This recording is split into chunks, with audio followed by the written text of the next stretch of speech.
AP అసెంబ్లీలో పలు కీలక అంశాలపై సభ్యుల ప్రశ్నలకు మంత్రులు సమాధానమిచ్చారు. జీఎస్టీ తగ్గుదలపై ఆర్థిక మంత్రి పయ్యావుల కేశవ్ కీలక ప్రకటన చేయగా వచ్చే 2 ఏళ్లలో ఉత్తరాంధ్రకు చెందిన ప్రాజెక్టులను పూర్తి చేస్తామని మంత్రి నిమ్మల తెలిపారు. టిడ్కో ఇళ్లను త్వరలోనే పూర్తి చేస్తామని మంత్రి నారాయణ తెలిపారు. మధ్యతరగతి కుటుంబాల కోసం కార్లు, ఫ్రిడ్జ్లు, టీవీలు, ఎయిర్ కండిషనర్లపై పన్నుని 28% నుండి 18%కు తగ్గించడం ద్వారా వాటి ధరలు అందుబాటులోకి వచ్చి ప్రజల జీవన ప్రమాణాలు మెరుగుపడతాయి. సిమెంటుపై పన్ను 28% నుండి 18%కి తగ్గించడం ద్వారా గృహ నిర్మాణ వ్యయం తగ్గి సొంత ఇంటి కల నిజమవుతుంది.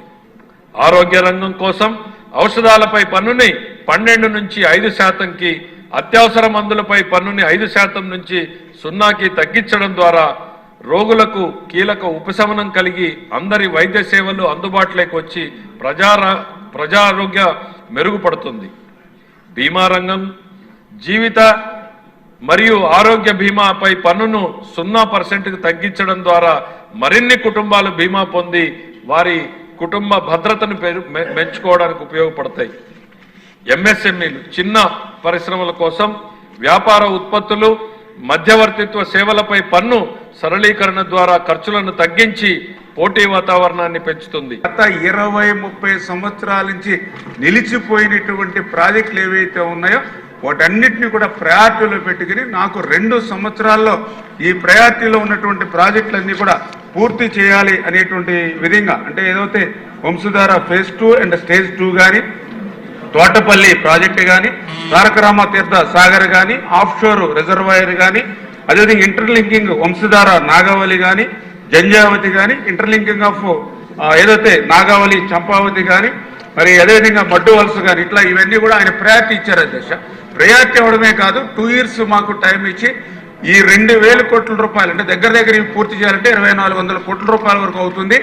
ఇది మొదటి సంవత్సరం 1,000-1,200 కోట్లు, నెక్స్ట్ ఇయర్ 1,000 కోట్లు పెట్టి ఈ 2,000 కోట్ల రూపాయలు ఉత్తరాంధ్రకు పెట్టి ఒక 2 years లోపల 20-30 సంవత్సరాల నుంచి నిలిచిపోయిన పనులన్నీ కూడా పూర్తి చేయాలని ముఖ్యమంత్రి గారు కూడా మరి ఆదేశించడం జరిగిందని చెప్పేసి కూడా మరి తెలియజేసుకున్నాం. అది మనమే మీరు చూసారు, ఏదైతే అందరినవా ఎప్పుడో 30-40 సంవత్సరాలు నుండి ఉండిపోయినటువంటి అందరినవాని మన చంద్రబాబు నాయుడు గారి చేతుల మీదుగా మొదటి సంవత్సరాలు ఎట్లా పూర్తి చేస్తామో అదేవిధంగా ఉత్తరాంధ్రకు సంబంధించినటువంటి ప్రాజెక్టులన్నీ కూడా క్లియర్ చేస్తాం.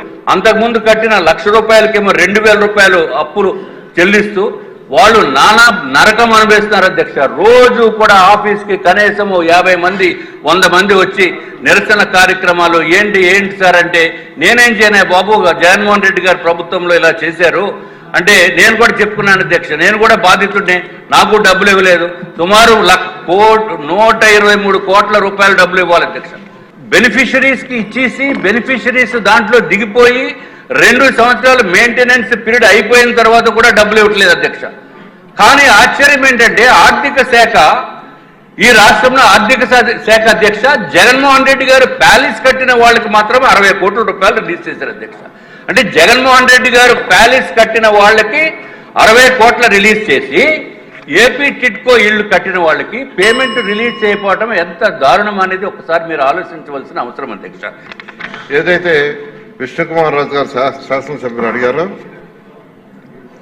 కాంట్రాక్టర్లకి పెండింగ్ బిల్స్ కానీ వాళ్ళకి ఇవ్వాల్సిన లయబిలిటీస్ కానీ మొత్తం 3,664 కోట్లు ఉంది. అధ్యక్ష, 3,664 కోట్లు పే చేయాల్సింది ఉంది. అది కాకుండా వర్క్ పూర్తి చేయాలంటే 2,100 కోట్లు కావాలి. అధ్యక్ష, అదేవిధంగా రీఫండ్ ఏదైతే 1,50,000, 50,000, 25,000 జగన్మోహన్ రెడ్డి గారు ఒక జీవో ఇచ్చి వెళ్ళిపోయారు, డబ్బులు ఇవ్వాల. హట్కోలో లోను యాక్చువల్గా రిక్వెస్ట్ చేయడం జరిగింది. వాళ్ళు 4,500 కోట్లు ఇవ్వడానికి యాక్సెప్ట్ చేశారు. దానికి కానీ ఈరోజు కలెక్టర్ గారి దగ్గర దాదాపు 800 ఎకరాల లక్షలు సేకరించాం. మరొక 200 ఎకరాలు సేకరించి సబ్మిట్ చేస్తే ఆ 4,500 రిలీజ్ చేస్తారు. అధ్యక్ష, అది రిలీజ్ చేస్తే ఈ యొక్క కాంట్రాక్టర్లకు ఏదైతే 3,664 కోట్లు ఇస్తూ ఈ వర్క్ పూర్తి చేయడం